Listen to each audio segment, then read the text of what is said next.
When I became host of Georgia Outdoors, I quickly learned that my best resource would be the knowledge of biologists. My first show was Herons and Heroes, and I worked with biologist Brad Wynn, who turned me on to wading birds. I had no idea what they were. We begin in a rookery, a place where birds gather to find a mate and raise their young. The almost deafening noise comes from adults looking for a partner and chicks begging for attention.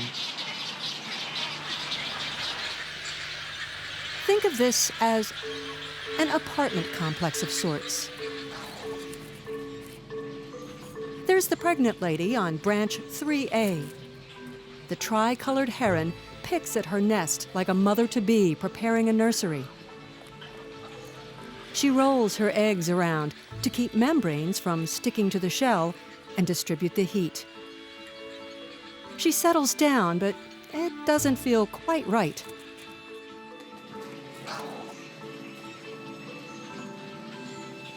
She does this often as she waits patiently for her chicks.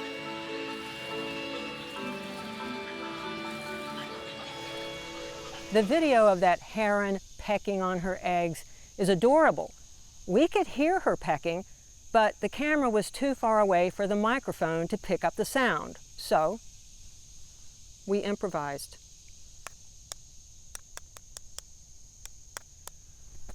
That's what you have to do sometimes. Now I want you to meet Brad Wynn. Biologist Brad Wynn has spent a lifetime studying these birds. It is more than a job, it is a mission. He believes the only way to protect them is to get us to understand their connection to these wetlands. So I just wanted to stop in here and show you some of the fish that these birds have been feeding on. Are you sure the alligators aren't going to get us? No, but I'm bigger than you are, so you'd be the bait. Yeah, thanks. This is the Butler Wildlife Refuge near Darien, which lies between Savannah and Jekyll Island. From afar, the refuge may look like a flat, muddy, overgrown piece of land. You have to get up close to see the diversity of life. So this is the richness of a wetland, and this is what the wetlands produce. And you can imagine when this water dries down, and hundreds of thousands and millions of these fish concentrated in a pool, and you don't want to get bitten by this guy. These little diving beetles are quite nasty. Oh, good to know. Well, it rained last night and what about this beetle? Does he bite? No, that Okay. guy's all right. All right. Wow. Oh, yes, he does! He does? I didn't know he bit. Really? He got you? Yay, biologist! You get all that? That was a defining moment in my relationship with Brad. I started to call him Bug Boy and shortened it to BB. He started to call me Bug Bait and shortened it to BB. So it would go like this. I'd send him an email, "Hey BB, how you doing?" He would write back, "Hey BB, good to hear from you." We worked on several shows together, but then he moved to Massachusetts and we never got to do the one show we really wanted to do, which was to tell the story of these birds who make incredible migrations. Well, I went on vacation to Cape Cod and I thought, we could do this. So I called him and I said, "Hey BB, let's get this thing done."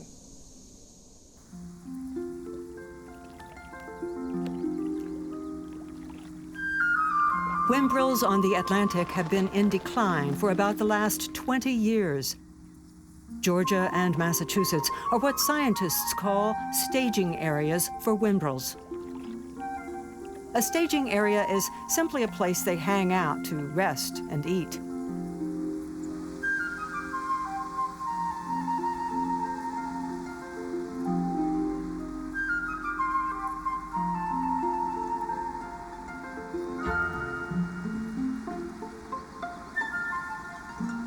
Fiddler crabs in the marshes of both states are a favorite food source.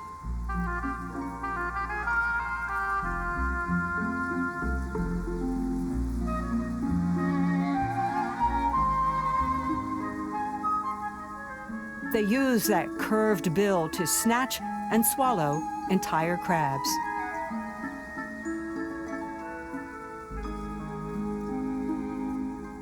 So these birds are feeding, building up fat, building up muscle for flight. So the fat is the fuel, and the heavy muscles they have, they build up in a short period of time, are to take them through these long distances. We have seen them avoid storms, and we've also seen them go right in the middle of hurricanes at the same time.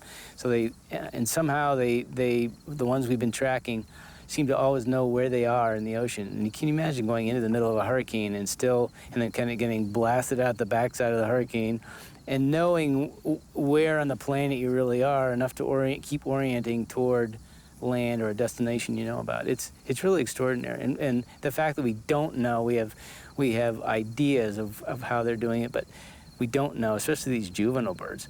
How the heck are these, what's going through their little heads? They're flying night and day over the ocean. I mean, it's really quite extraordinary. It has been 3 days of watching and waiting. Finally, a wimbrel steps in the right place. Someone always has eyes on that trap, so the bird is immediately rescued. Let me stop it right there. Biologists work so hard. They set that line, I can't tell you how many times, sat and waited in the sun for it to snare a wimbrel. They just do the same thing over and over and over again because they so want to know about the species they're studying, and they're not getting rich doing it.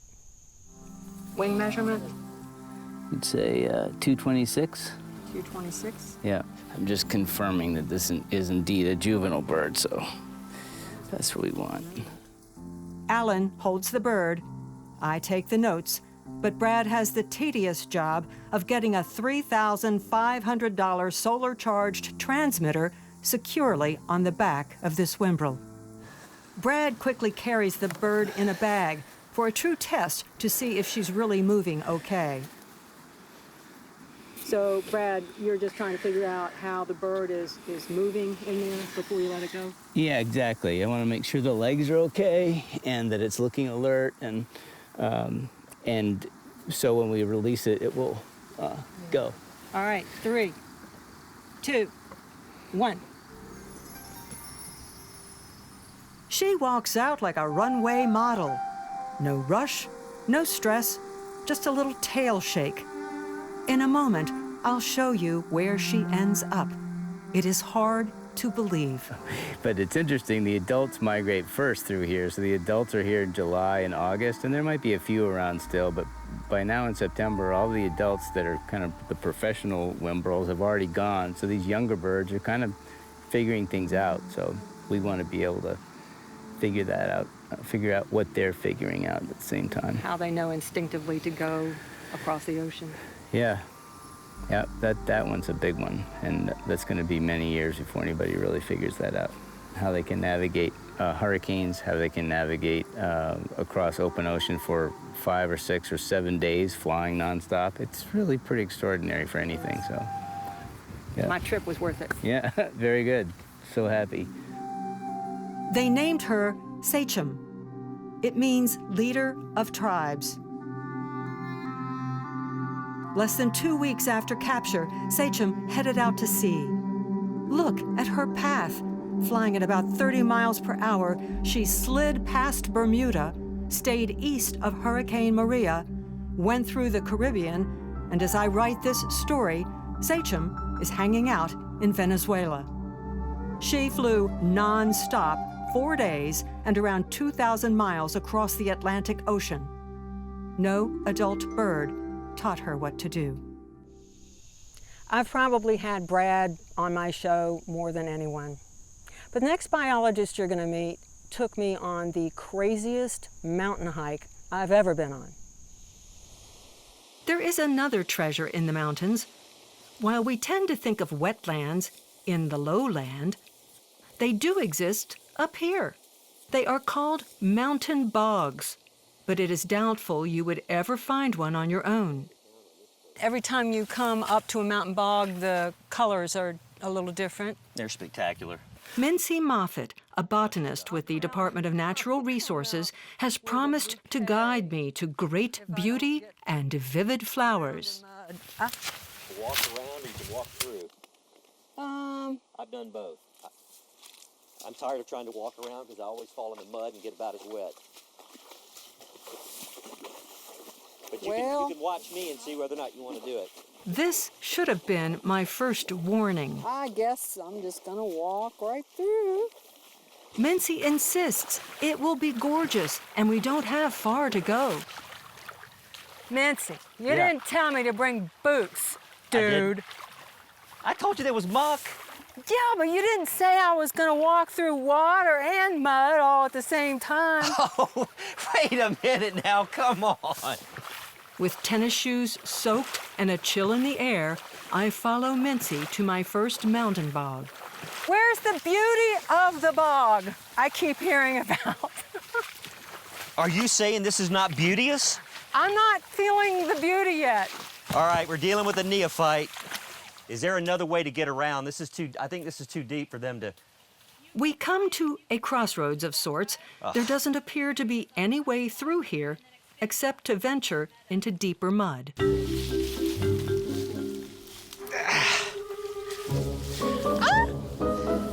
you go. Mincy, what have you gotten me into? This is not beautiful mountain bog. Where are my flowers? It's beautiful mucky mountain bog. I want champagne at this point. It gets worse. But this is real bog. And as you were telling me, we have had more rain this year than... Yep. In fact, I'm gonna go on all fours to get through here. Spread my weight a little better, because this is crazy. Okay.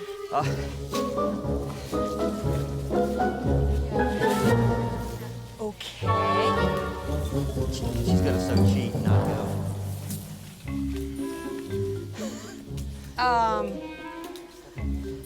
You want someone to take your bag? No, this is a mission now. Now I'm irritated. I have bog irritation.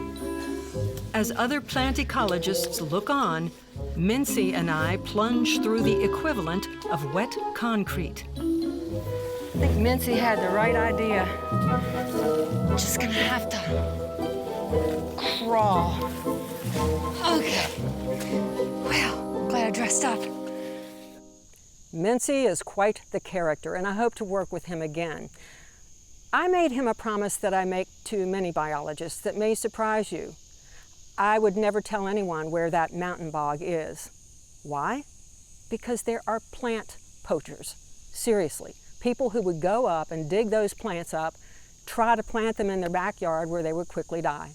So I don't reveal often where we are.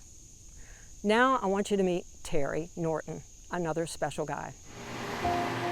The first time I met Terry Norton, he was trying to save Lucy, a female loggerhead who was struck by a boat propeller during nesting season.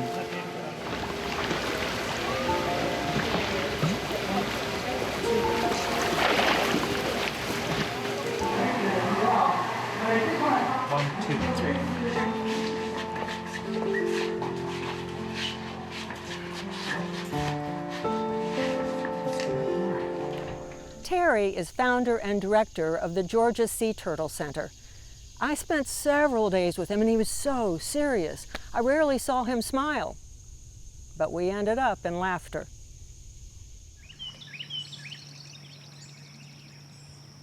On Georgia's barrier islands, Terry is recognized as more than just the turtle guy. We met at the boat dock for a trip to St. Catherine's Island.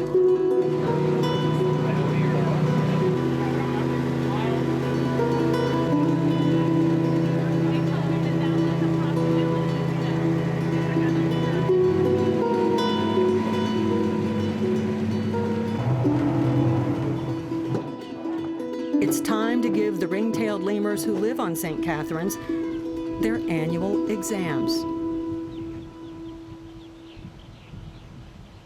I know you come over here on a regular basis for the lemurs. Are there other islands? Oh, here comes your first patient. Yep. Do you know who you have? We have to wear masks for these exams to protect both the primates and us from any possible disease exchange. The lemurs arrive in nets, and their faces are immediately placed in little gas masks because there is no way you could do what Terry is about to do with an active primate.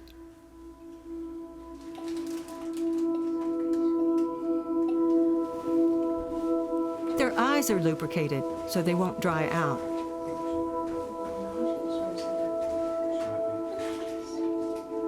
And they undergo the same indignities the rest of us do in the doctor's office. Lemurs also have scent glands that they use to mark territory or declare dominance. They rub their tails on that gland and throw the smell. Keep that smell in mind. On a second day of lemur exams, Terry shows the dry sense of humor he's known for. Look at the ears. Then the scent glands. So that's normal secretion. Ow! Oh man, that is a big smear. It's the initiation. Yep. You have to go through it. Earthy. Earthy. Can you smell me? Yeah, you stink. I can smell this through the mask. Really? Yeah. You want some more? His serious manner hides the fact that Terry is shy, humble, and quite the prankster. Yeah, a lot of times it's more subtle, it's dry sense of humor, and it's at times when there's a long day and you just can't be serious anymore, and it's when you're comfortable with people. Is there anything you don't work on? Humans. I try to spend a lot of time with the biologists I'm working with because I want you to see more than just their scientific side. I want you to see a little bit of their personalities.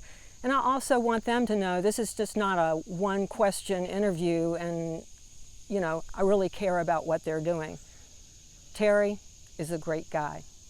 But you're about to meet another great guy, Mark Dodd, who gave me one of the most magical moments of my career. Scientists call her Ketta Ketta, and this is her destiny. She is driven from the water by instinct.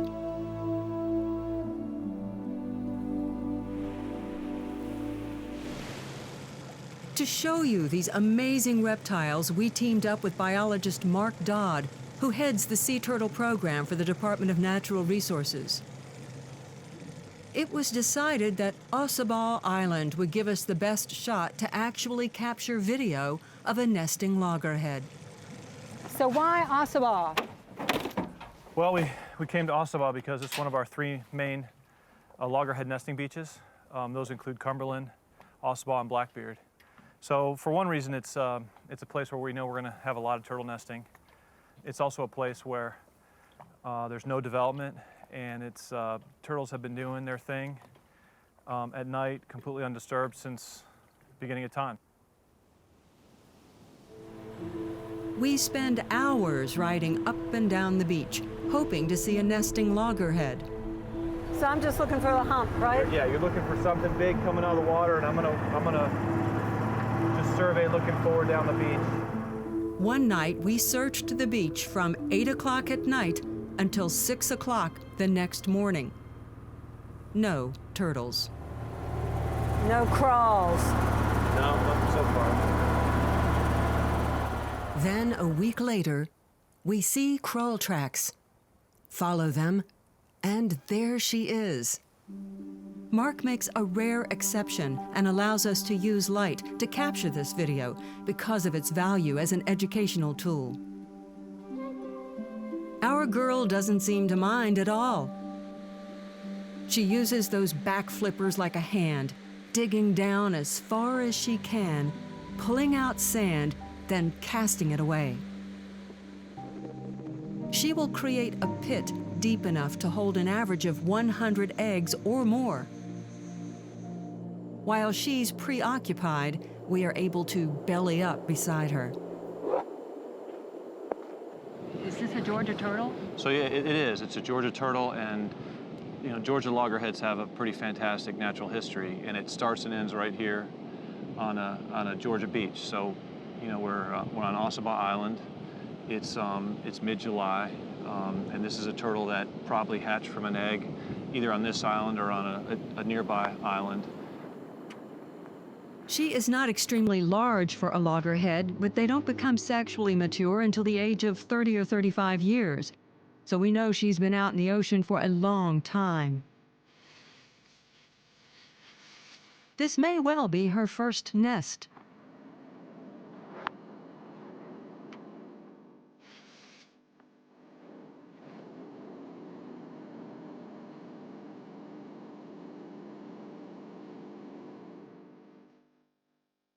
The eggs are like rubbery ping-pong balls.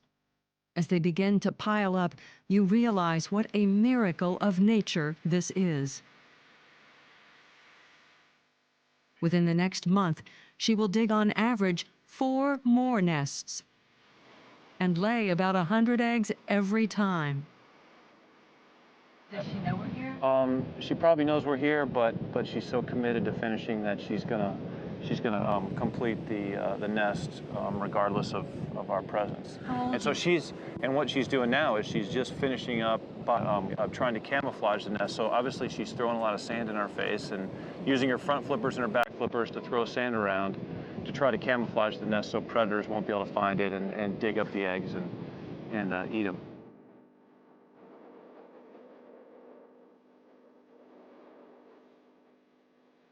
We don't move until she does.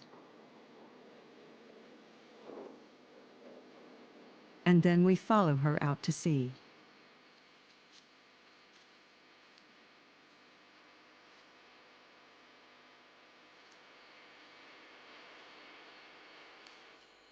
She stops often to rest. She's hauling the equivalent weight of a refrigerator across the sand, using only her flippers.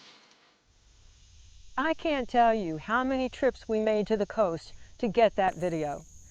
And every time we went, Mark had to leave his family to be with us. We stayed with a couple who monitor the turtle nests in their little cottage. I slept in the guest room. Mark slept on the floor in the living room in a sleeping bag. He just so wants you to see those images in hopes that you'll care as much as he does. Typical biologist. Well, we had to go back a couple of months later to get the cutest things ever, the hatchlings. Shortly before sun breaks the next morning, we get a chance to see why all of this is worth the effort. Here they come, tiny little packages of pure instinct, programmed to move forward like the Energizer Bunny.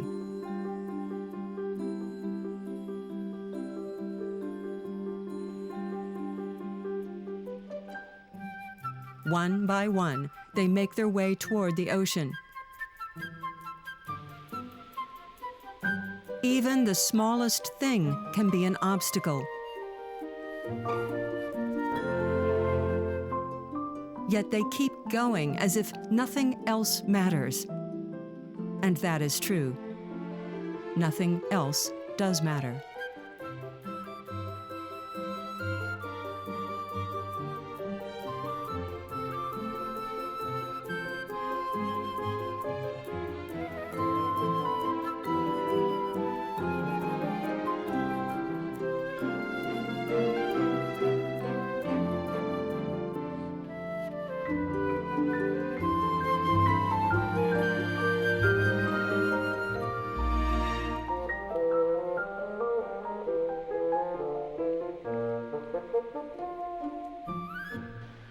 Their only chance of survival is to make it to the ocean.